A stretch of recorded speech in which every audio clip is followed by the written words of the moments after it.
Question 4. A significance test was performed to test the null hypothesis mu is equal to 2 versus the alternative mu is not equal to 2. A sample size of 28 produced a standardized test statistic of t is negative 2.047.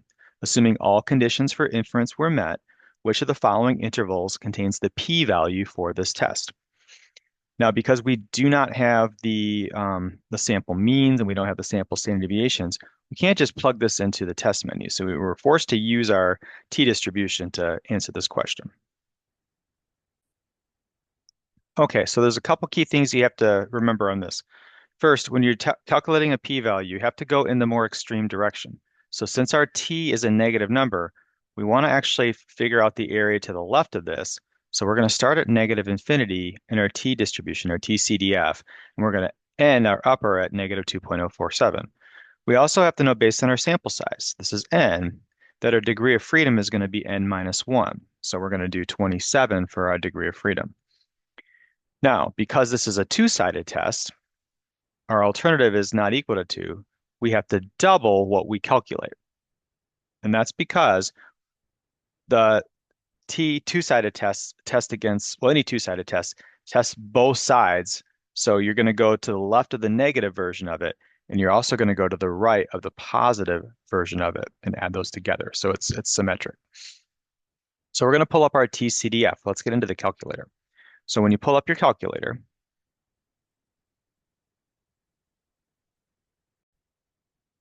you're going to hit second bars. You're going to go down to TCDF.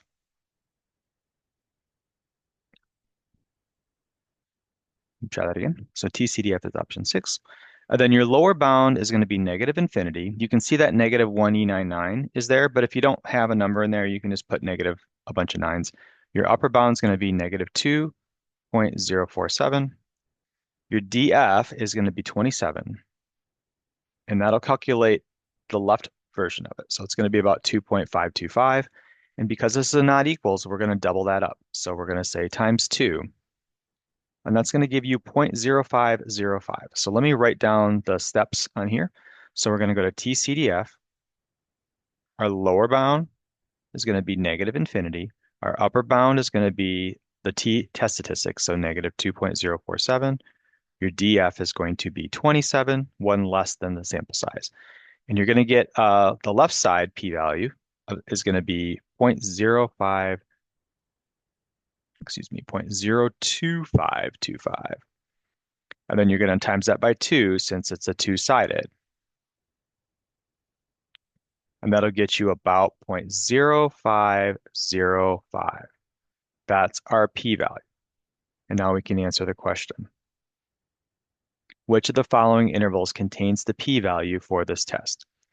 And because it just is above 5%, it's going to have to be this one right here. It's going to be between 5% and 10%. So that's going to be our answer.